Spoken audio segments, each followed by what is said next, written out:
Okay mga idol, naglalambog muna tayo. Nakakuha ako ng booking dito sa basement ng Alpalan sa may Pasong Tamo Extension.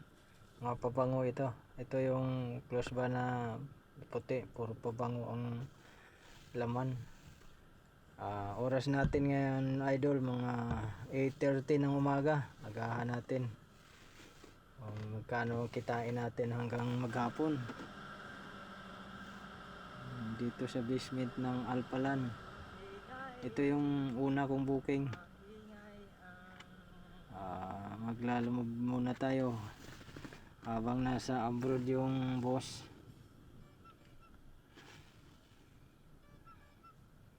Dito tayo sa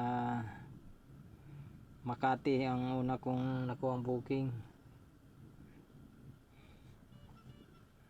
Wala pa tayong 15 minutes, wala pa tong bayad. Medyo umanambon-ambon kaya nilagyan ko ng plastic yung cellphone ko. Okay mga idol, ito yung pangalawang booking. Hindi ko na videoan yung isa, naglubat ko nung pag drop off ko sa mga pabango. Ito, nandito nakuha ko yung pangalawang booking sa may Mahogany Place 3 sa may Acacia State.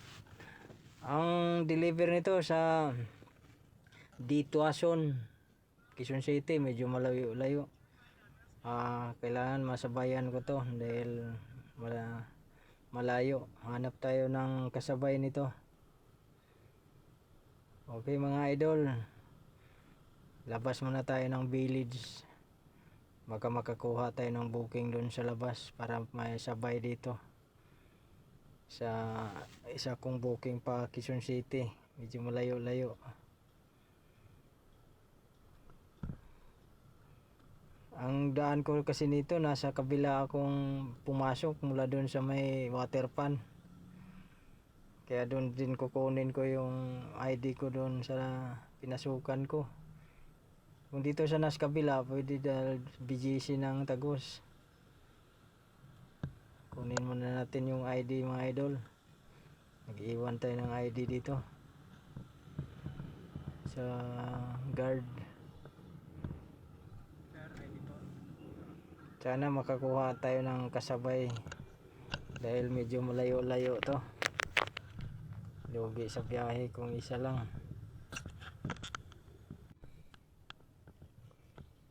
Okay mga idol, dito nakakuha ako ng kasabay sa may tabi lang ng to yung Jollibee sa may water pan, lapit C5.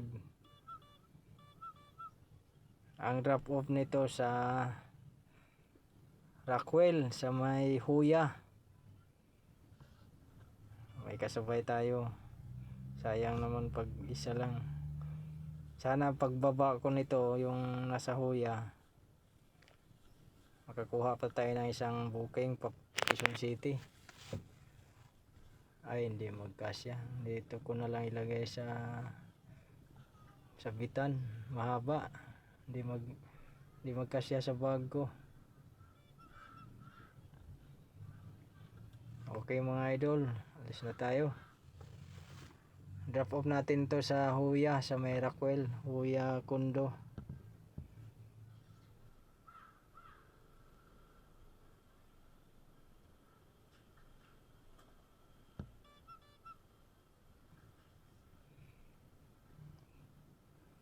Ito yung daan na kasyang-kasya lang talaga yung motor.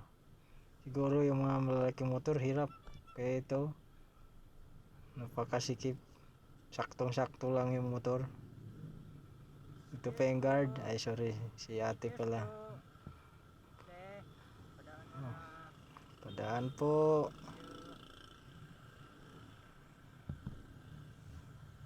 Okay idol, update ko kayo kung nasa Huya na ako. Ang drop off nito, idaan ko muna Rockwell. Ito na idol, dito na tayo sa Huya. Iwan lang daw sa lobby. Sabi na guard, bawal daw pumasok ang motor. Paiwan na lang daw sa labas. Lalakarin ko na lang doon sa lobby lang to.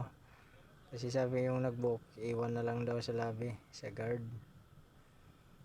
Ayaw padaanin yung motor sa loob. Ayaw papasukin. Dito na lang daw tayo sa likod ng kotse.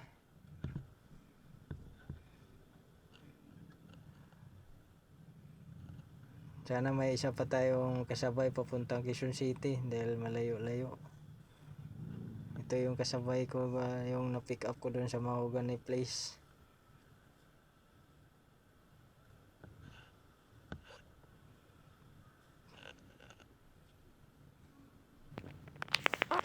Kari na lang natin mga idol. Bawal daw ang motor doon. Tsaka i-off ko na lang itong camera kasi bawal, sabi ni guard, bawal daw mag ano. Nakita kasi yung camera ko na naka-on daw. Off na lang natin yung camera. Di ba alis yan, sir? Nakatutok Pasok ako. na tayo dito.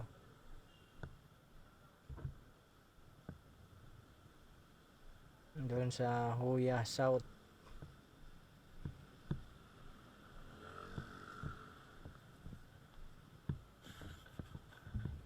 Off na lang natin yung camera. Si bawal daw.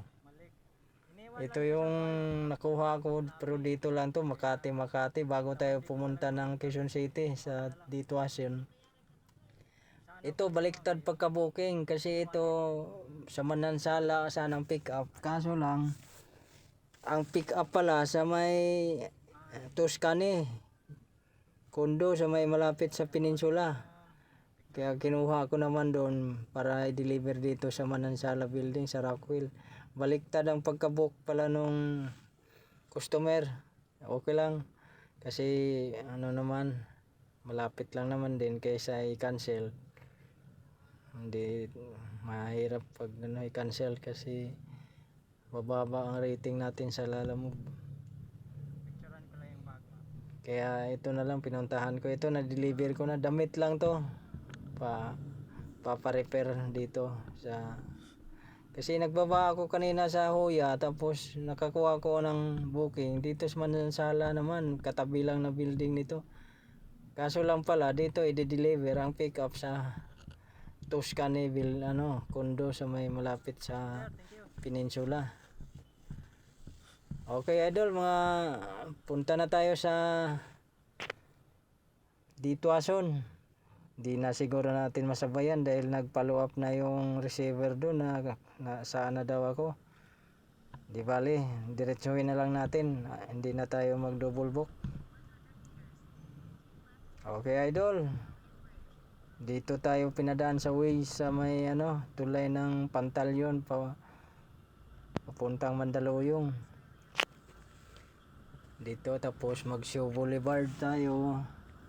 Bima pa, tapos naman magsaysay Araneta Avenue na kasi doon malapit sa Araneta or Sergeant Rivera yung drop off nito sa may Dituason. Kaya dito tayo pinadaan ng ways sa may Pantalyon Bridge.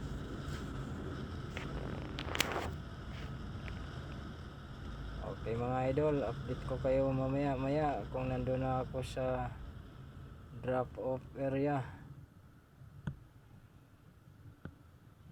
Okay mga idol, dito na tayo sa Dituason sa Kerry Boy. Ito yung kinuha ko doon sa may Mahogany Place, parang ID lang na to. Itong papel nito na picturean ko, nilagay ko lang nga doon yan sa dala kong sapatos, siningit ko lang kasi baka mayupi.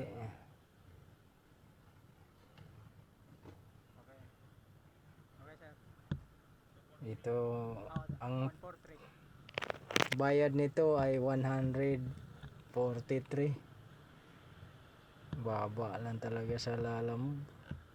Kung hindi mo masabayan ng isa, lugi talaga. Pero mo tagig to Dituason 143 lang. Nagbigay si sir ng 150, akala ko okay na. Hinantay pa yung 7 pesos pala. Di bale, baka mamaya mayroon tayong customer na mabigyan tayo ng tip.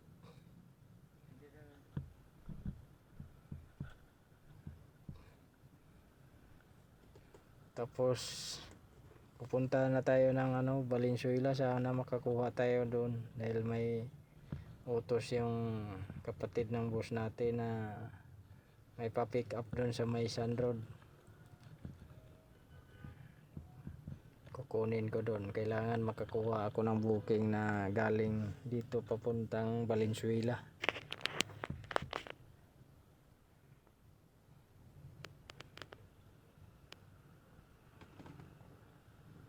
Oras natin ngayon idol, mga 11:30 na mga idol.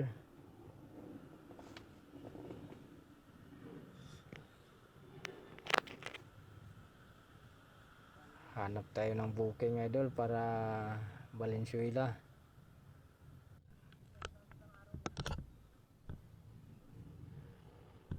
Okay idol, dito na tayo, nakakuha na tayo ng booking pa Valenzuela na ito. Yung bayad nito ma'am doon ba? Akala ko nito lubid yung laman. Pansit ba to?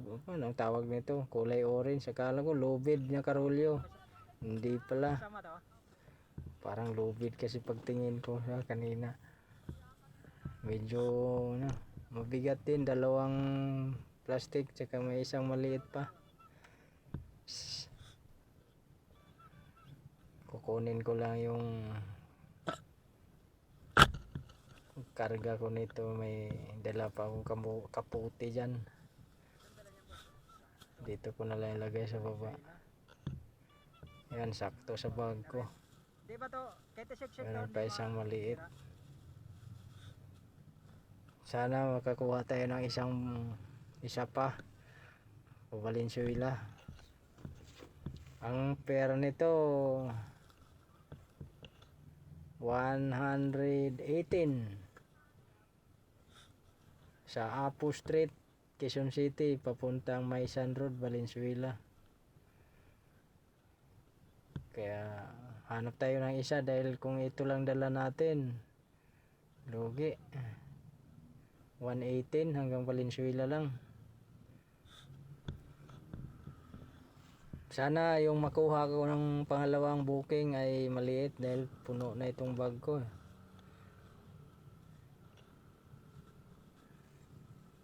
Ito na lang ilagay ko sa harapan ko tong kaputi ko. Tsaka may pa dyan, sapatos ko pang reserva pag Okay idol, maghanap tayo ng mga masabay natin dito.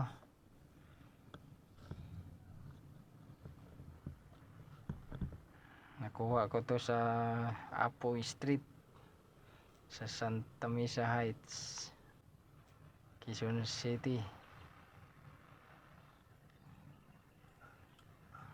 Okay idol, ito na, nakakuha na ako ng pansabay papuntang Valenzuela. Valenzuela din ito. Sa may Malinta naman to, sa may Dulong Tangke. Ang lang nito ay ticket ng concert lang. Buti na lang yun ang nakuha ko. Okay idol, papunta na tayo sa drop off sa Valenzuela. Dalawa ito. Ito na yung dumating na tayo dito sa Dulong Tangke sa Valenzuela. Ito yung kumuha ng ID. Ito yung nagbubuk. Anong ticket yan? Ito si Inday. Mahal pala to, no? 3,000. Kailan ba to? Ito yung ticket. Mamayang gabi daw tong ticket na to sa may Philippine Arena. Ito yung pangalawa kong booking na Picturean pala natin. sabay doon sa isa din sa Valenzuela.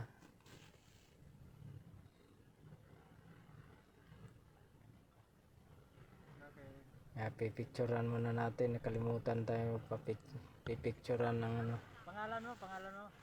Ay, yan pala dito po. Okay idol. Puntahan na natin yung May Sun Road, yung parang lubid yung karga ko nasa likod. Hindi pala, pansit bato pala yun. Ito shout out si ano, si Ashley Gregorio ba ito? naman yung Daning Botrums. Tapos sa Facebook, Ito yung nag-book sa ticket na manood daw siya ng concert sa Philippine Arena.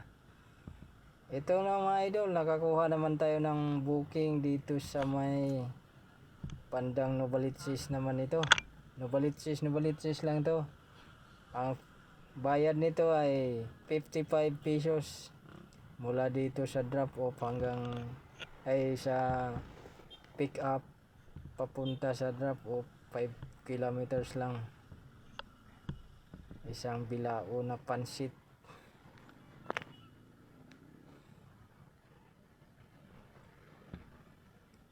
Makakuha tayo ng isang booking, uwi na tayo mga idol, medyo pagod na. Anong oras na ngayon? Mga 5, alas 5 na ng hapon mga idol. Hindi ko lang nabilang kung pangilang booking ko na to.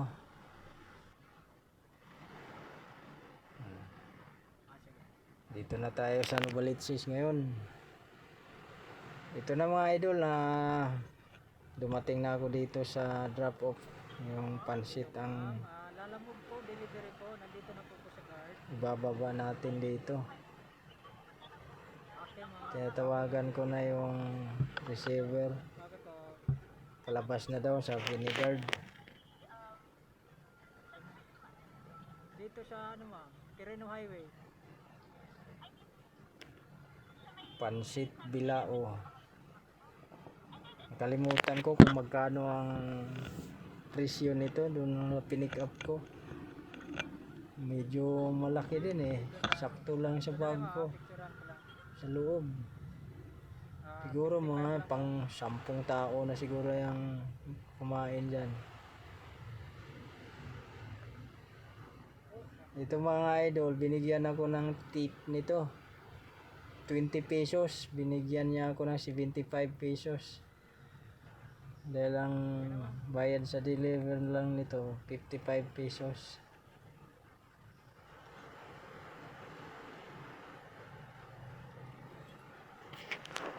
Ano to, simbahan ng Mormons daw itong pinikapan ko.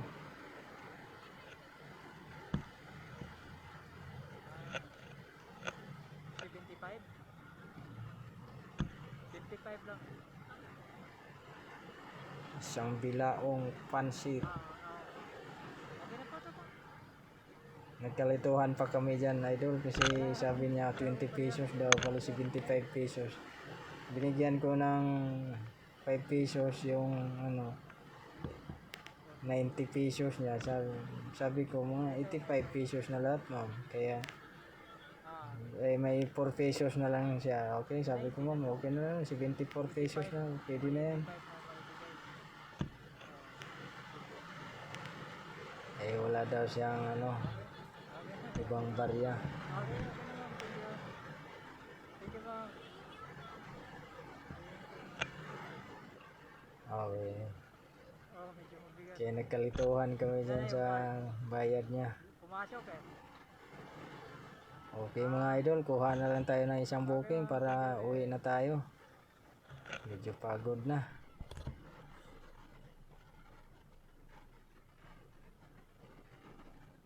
Okay idol, dito ko na ilagay sa ano. Okay idol, hindi ko na videohan yung pag-pick up ko rito. Galing to ng Ayala Mall sa may Lagro. May Ayala Mall na pala dun. Ito drop off na ito. Oras natin ngayon 6:30 na ng gabi idol. Last na lang to, pauwi na tayo.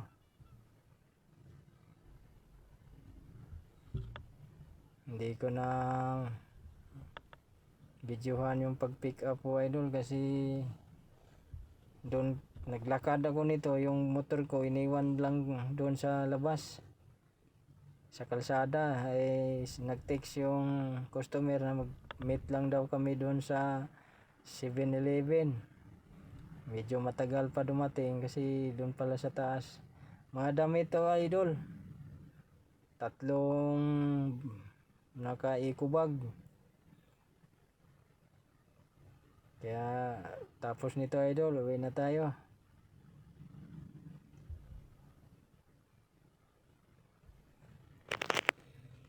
Dito naman to ang drop off sa Valenzuela, kaya kinuha ko to dahil galing ako ng Lagro pa Valenzuela, malapit na sa bahay para uwi na.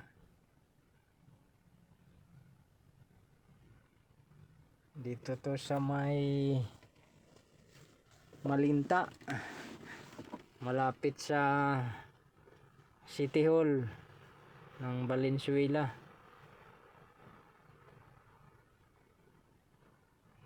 Okay mga idol, hanggang dito na lang. Magandang gabi sa inyong lahat. Okay, kung sino pang hindi naka-subscribe sa YouTube, sa mga bago dyan, paki-subscribe na lang, paki-pindot na lang ang bell button para lagi kayong updated sa mga susunod kong mga video. Okay mga idol, maraming salamat sa inyo.